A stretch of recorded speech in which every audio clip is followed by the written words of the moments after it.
How's it going, guys? It's Mr. Lo4f, and today I'm going to go and do this contract called Fighting Fire with Fire. I believe it's the last contract in the top set of contracts. Yeah, finally got chipped away to that one, and I'm starting on the Crossroads map. And I've got to head over to the trailer store, grab a saddle low trailer, like the step deck trailer, and then head up to the Institute map.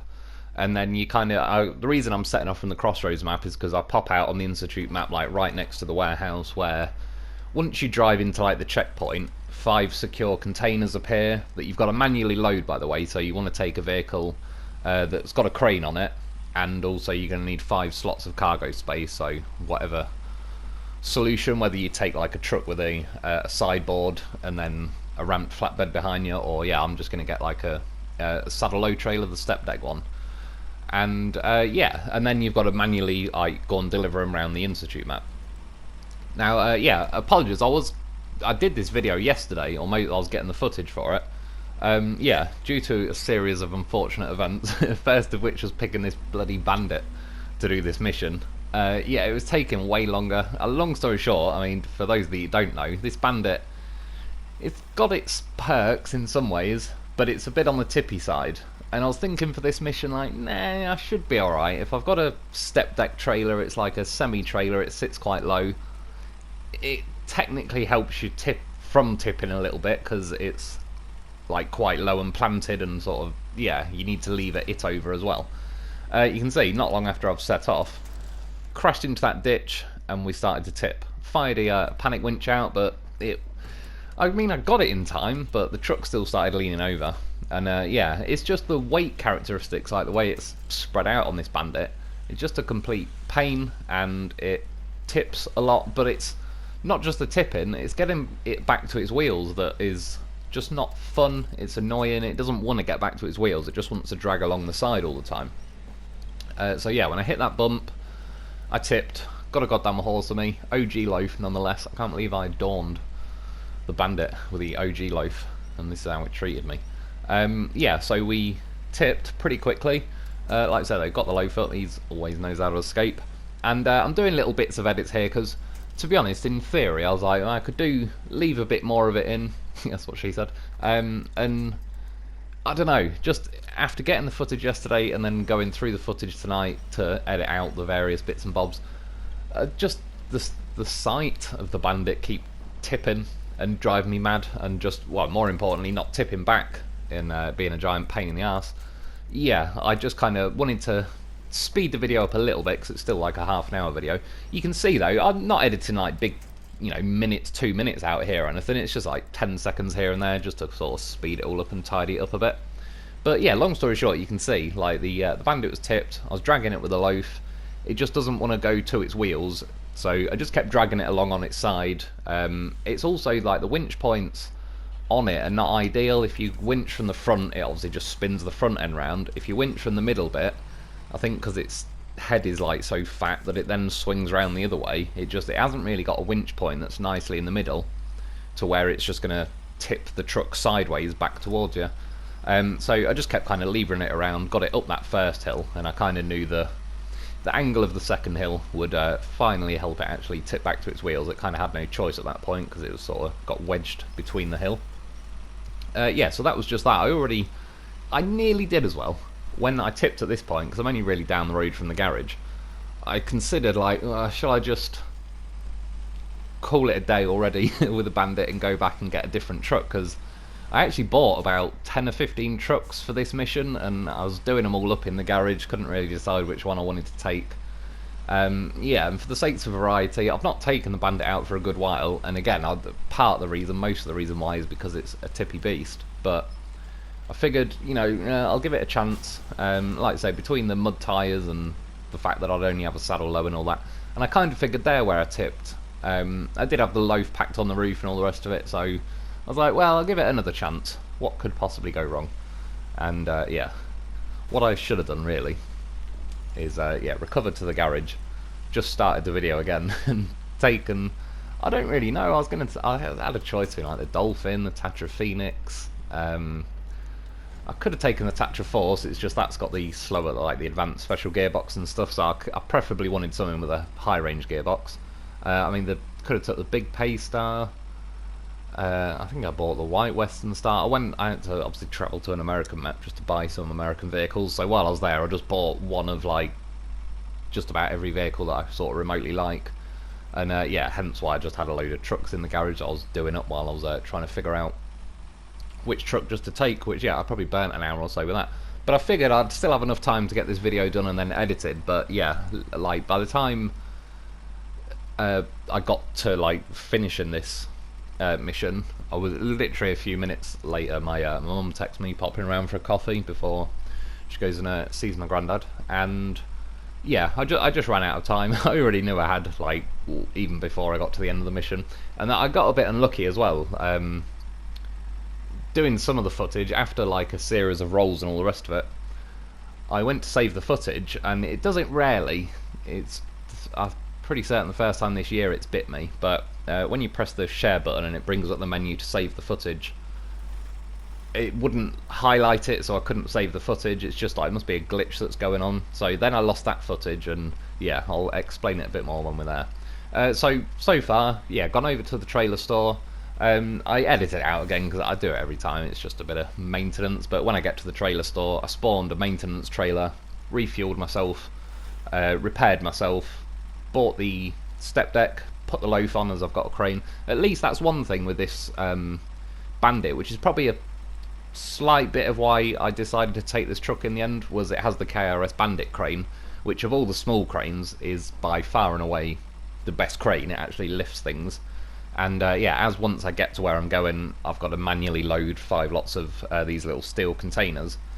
I just figured, yeah, just for that alone, just have the crane to be able to do that, I'd take this thing. So yeah, and that's where we're at. Yeah, got the loaf on, heading now to the Institute map, just on the way. Gonna grab some fuel from here, because this vehicle, it's got, might even be the smallest fuel tank. It's a 150 litre fuel tank, which is tiny, and it doesn't nail fuel, but it's not exactly light on it either.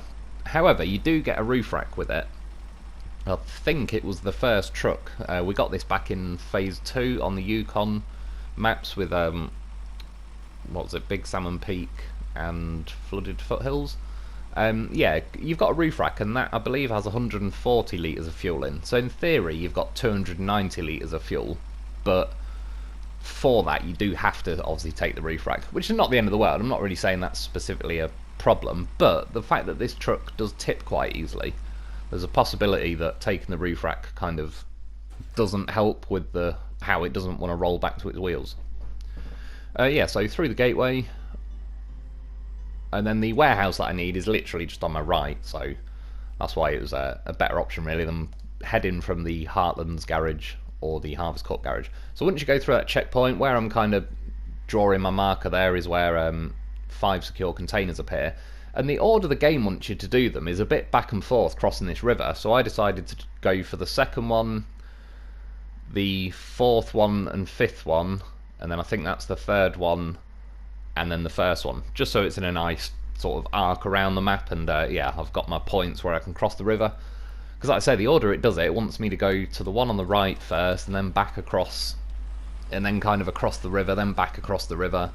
It's all a little bit, yeah, too much faffing around really. When I was doing it on one of the live streams, it was not as bad, because I had like modded vehicles and all the rest of it, but for this one I didn't really want to push my luck any further than I needed, especially by the time I'd even got to here, before I've even really properly started the mission. I'd obviously already tipped the Bandit, and already had an issue with getting it back to its wheels, so I was already losing enthusiasm for doing, I don't know, doing it the long way. That's what she said, of course. Yeah, loading these up. These secure containers, they're obviously quite small cargo, but they've got a little bit of weight to them. I don't know why the game never used to do this. Like, the loaf's packed on the trailer, and yeah, for whatever reason, the crane is like, I mean, it's a fan of the loaf, what can I say? Can't blame it. Wants to get itself a loaf. But yeah, it keeps trying to grab the loaf instead of just picking the cargo up. So get that cargo pack. I edited a little bit of this out, because instead of just sitting there watching me faff around with the crane for a few minutes. But we got all 5 of them packed on. Restore the crane, get that out of the way. But that's one other thing as well. It didn't specifically get me tonight, but when you've got the roof rack on and the KRS Bandit crane, the chassis on this Bandit is oddly flexible, it bends like crazy, and sometimes if you hit a bump, the front half of your truck will kind of rotate sideways, and the Bandit crane will get hooked on like the side of your roof rack, and then at that point it just makes your whole truck kind of all bent and twisted like a turkey Twizzler, and then you tip over pretty easily, even easier than this truck normally does. And for some reason, well, not for some reason, I was messing around with like the different times of day. I think I put it to 6 AM, but by the time I'd drawn the line around the map and that, it's probably 9 AM now. It's just, it actually, from about 10 AM on this game, it's actually some better light in a way. It lasts a little bit longer, a bit like the good old days. So, yeah, that's why I've sort of done it this way. That's why it looks a little bit darker than usual. And then you can see now, once I've grabbed the secure containers, the mission list on the top right hand corner, it's got all of them listed, so you don't actually, the game thankfully isn't trying to force you to do it in any particular order in this case, like it does with quite a lot of missions recently. But yeah, this one it's kind of go your own way, so like I said, I picked a bit of a smoother route that arcs around the map. And I remembered when I did this mission in the live stream, I ended up crossing this river, which on first appearances looks like it'd be pretty impossible, because generally rivers this wide are always going to have a point where you just drop so deep into the water that it'll kill like every vehicle, whether even if you've got like a really tall vehicle with a nice tall snorkel. But yeah, this river's actually pretty nice and forgiving. So the Bandit has a snorkel. It doesn't quite go to the roof, but not far off. So I was kind of figuring, worst case, I could do a bit of zombie winching with a Lo4f or something. Yeah, so I wanted to chance it, and it kind of highlighted one thing with the Bandit is when you're driving along, you know, just tarmac roads or whatever, it's not too bad. But when you get into muddy sections like this, I don't know, I think it might be partly the custom mud tyres, because as much as I've said before, I like them, they sit nice and wide and all the rest of it, they feel like they keep the weight lower down, they're just not very grippy, and whatever mud or is going on under this river, you can see, even though I'm in auto, high gear wouldn't quite handle it, low gear it would have worked, but it's just as slow really anyway. Yeah, the Bandit just really doesn't make good progress when you're in like mud. So I was going on an angle, but it didn't seem too bad at first. However, when I nearly got to this side of the river, the current started to kick in. You can see it taking my trailer over slowly, started to get a little bit of engine damage. The snorkel's on the right hand side, so it's obviously dipped that side into the water. And yeah, we started tipping. So I did the yeah, the usual, quit and reloaded. But now, this is actually probably the second, third or fourth time or something I've got the footage because of various things that were going on later. What I decided in the end, instead of just trying to drive forward, reverse when I'm at that part of the river, so I've got my trailer and the truck on like a 90-degree angle, so it just makes it a lot harder for the water to try and tip you over.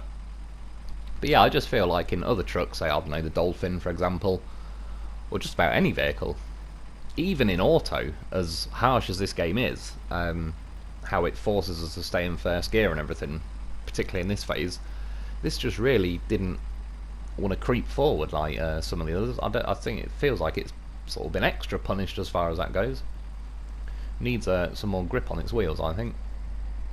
But yeah, there's just that one little bit to cross really, where it goes a little bit deeper, but where the current's quite strong. Once I got onto this side, but you see, even now, the first and second and maybe third time I did this, when I got to this point now, I was actually driving forwards, whereas now I think the current alone is just like washing against my trailer and everything, to the point where I can't even drive forward. So in the end, thankfully there is like a dead tree laying there, so I fired a winch out at some point and dragged myself just up the last little bit of ledge to get out of the strong current.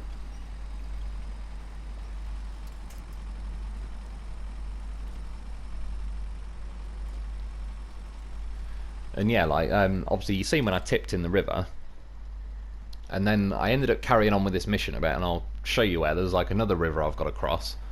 I tried to go the roadway and ended up tipping. And again, I could have done like a Lo4f rescue and all that. It wasn't really about that at that point. I kind of knew by now that this truck is just a bit annoying with tipping and all the rest of it. So I actually wanted to do the quit and reload method, because I wanted to see if it's possible to cross in one go, etc. I didn't kind of want to incorporate a rescue mission as part of it. just because I know that's like, it's just ended up being inevitable with this truck that if you're not going to do the quit and reload method, then a rescue is probably going to be happening at some point. And like I say, it's more that it just doesn't want to tip back to its wheels, and it's annoying after a while because you just get annoyed at the general game mechanics and how much this vehicle sucks for yeah, being able to get tipped back. So I dropped that first piece of cargo off.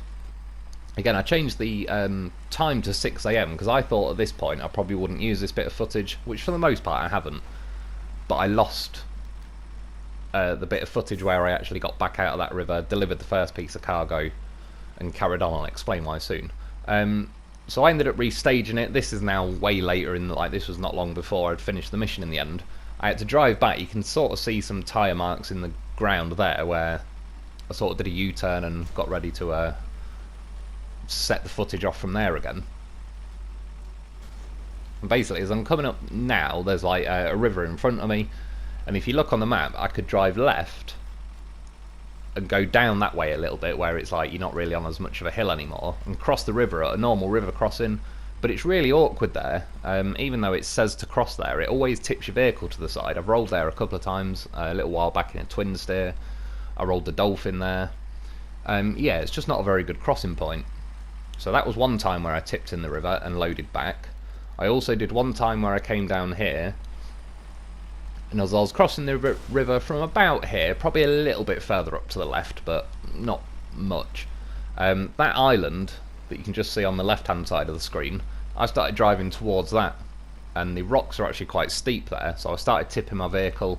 I fired a winch out, but I just basically got stuck at a point where it's like I'm going to have to let go of the winch at some point, tip the whole vehicle, and again I didn't want to do a rescue, so reloaded back, did it again, hence why that time I changed it to 6 AM and it was a bit dark. I kind of figured by the time I'd be using the footage it would be a little bit lighter. But then after getting across here, I went and delivered the next 1 or 2 pieces of cargo, and then I went to save the footage, and that was when it glitched and didn't save. So I just decided to quickly quit and reload before the game itself saves and sort of I lose even more footage, and it loaded me back to slap bang in the middle of this river. So then I had to drive out the river, and then kind of over in the distance to the left there's a warehouse where I could go and get more fuel from, and then I had to cut back across the river, heading back towards where I dropped the first cargo off, and then do a U-turn to kind of set myself up where I knew I'd have the footage from there on, hence why I had to use that particular bit of footage where I changed it to 6 AM. So, we're finally back at this river, and then yeah, going diagonal, kind of between those 2 islands really, crossing here, it worked out pretty nicely in the end. Yeah, the Bandit didn't actually tip for that one, well, this time.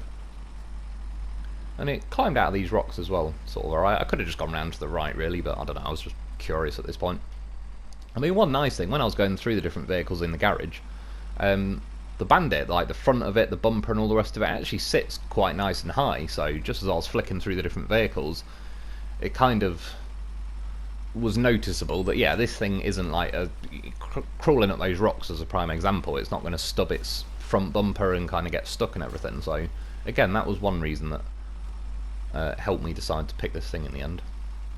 You can see that I was taking up quite a bit as I was just driving along, not even that fast really as well. I was taking some various hits of damage, but then you drive over rocks like that and jump off a little ledge and don't even take like take 1 damage, so like I say, I think they've fiddled around with the way that works a little bit. Seem to be giving us more sneaky damage. Tried to kill that tree, it was a bad move. I sort of at the last second, so I just kind of skimmed off it and it ended up giving me a nice fat chunk of damage.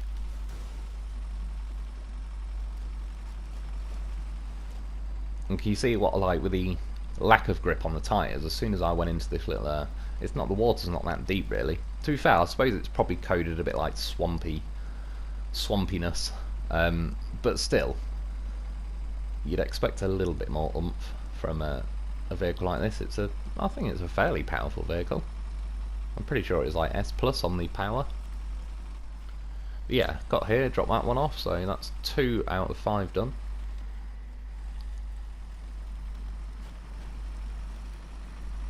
And this is another example like there, just how ridiculously slow it is. I just started firing winches out at this point. Even though it's not the quickest, just, yeah, at least I'm travelling at the speed it retracts the winch instead of whatever unholy speed that decided I'd be travelling. I've said it before, I need to set up some kind of toll gate in my driveway. I'll be rich by the end of the week, the amount of people that use it.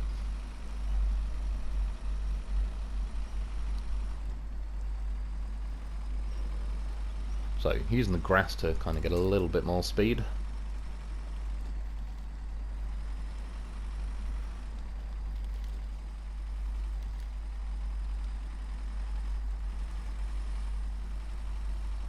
And yeah, what the game originally wanted was for me to like cross that river, deliver some cargo, then come back over to drop that one off I just did, and then I think get this one, and then yeah, I don't know, it's just it wants you to keep crossing that river over and over again, which is not preferable.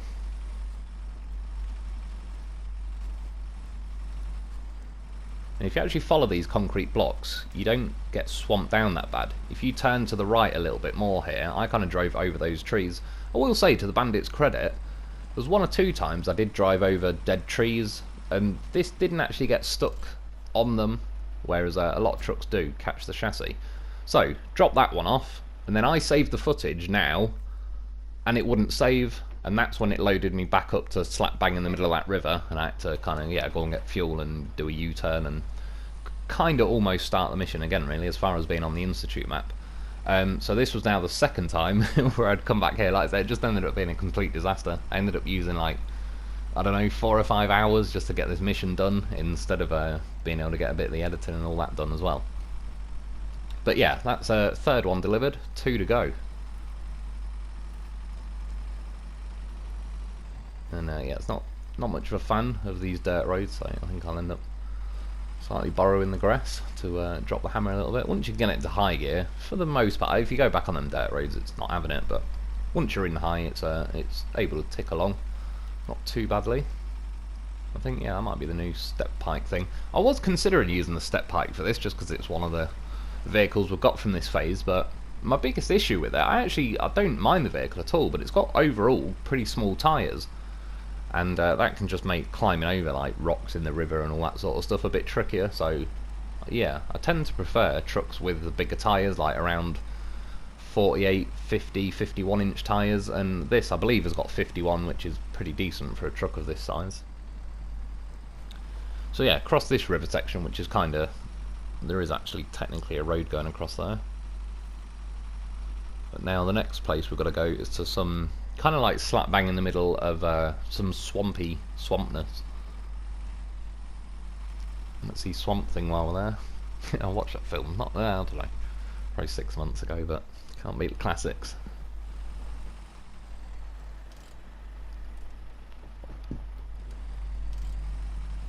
Now I was just going to jump off that rock and carry straight on, but as I know this thing's so horrifically slow once you're in like the water sections, I decided to yeah, slam on, swerve off to the right, just because I can follow more of this island kind of down nearer to where I've got to go.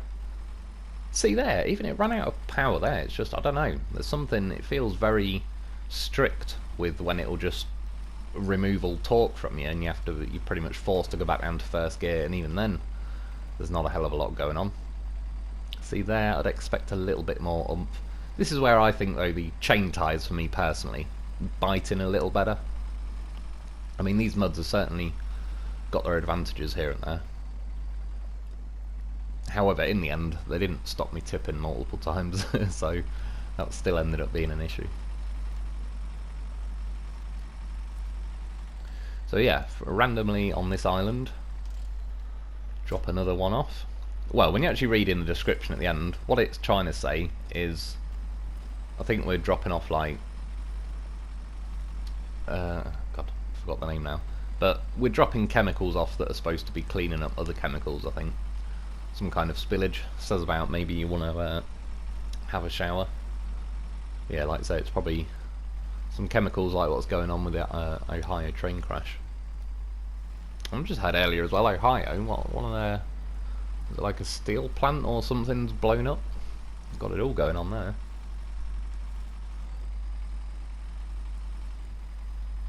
And then yeah, kind of island hop to get back out of this swampy area. See, just a fat bit of damage again for no reason.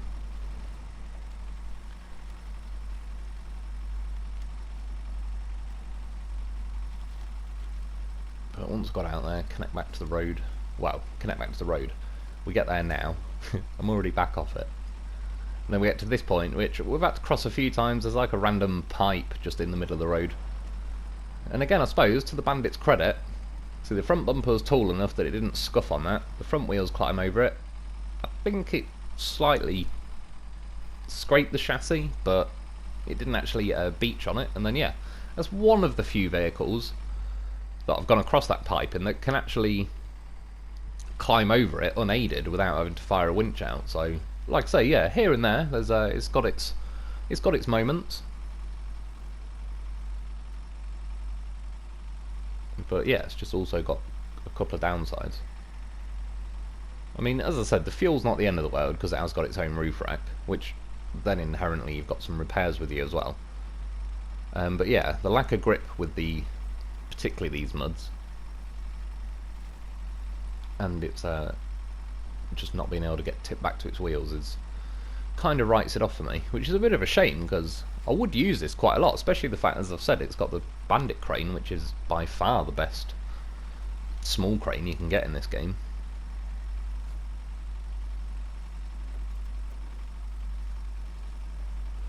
So I think it's a Tiger and a goddamn horse over on the left from a previous mission. Got plenty of them scattered around now. I just thought, actually, if that new phase 9, is apparently, for anyone who's not heard, is apparently coming out on the 28th of February. So it's like on Tuesday, basically. I think it's Tuesday, yeah. Yeah, I'll be on a new phase. I'll have to go and buy a load more later. I think I've got, is it 205 or 210 loafs now, I think. They do add up, but they come in handy. I've used every last one of them. But I've got 210 because 205 wasn't enough. That is what I learned. Definitely time for me to get myself a loaf. I just buy them in bulk. Oh, that's a point actually. If that new phase is in Canada, it's going to let us buy American trucks all the time. It'll keep making us travel to other phases to get Russian trucks. So I might have to buy a bulk shipment of loafs before I go there, as inevitably I'm going to be using them all. And then yeah, this last bit is this swampy section in the bottom corner of the Institute map, which, I don't know, it was a bit of a nightmare when I scouted this map. I came through here, on the other side of the swamp, kind of in the bottom corner, there was ended up being one of the upgrades for the tractors. I think they moved it in the end. I think it was originally somewhere else. It was on the Crossroads map, and for some reason they ended up moving it.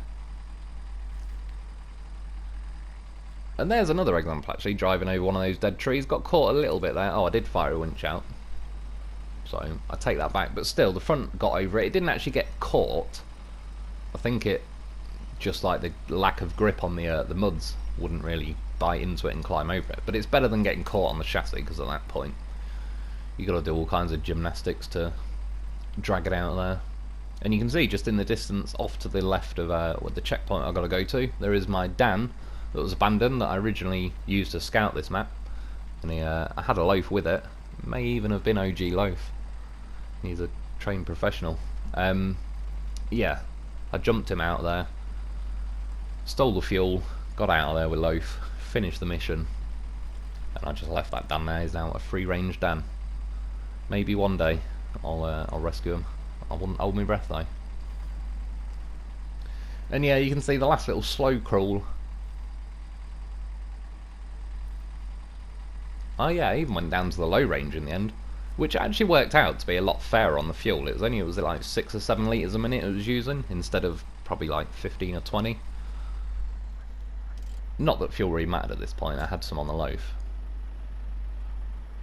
And yeah, mission done. 11,000, so at least that's more of a decent payout for these kind of missions.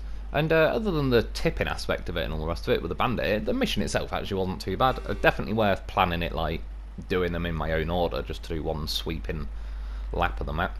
But yeah, that's about it for today. I hope you enjoyed, I hope that helps. Thanks for watching, thanks to my Patreon members. Get yourself a loaf because he's a goddamn professional. and I'll be back soon.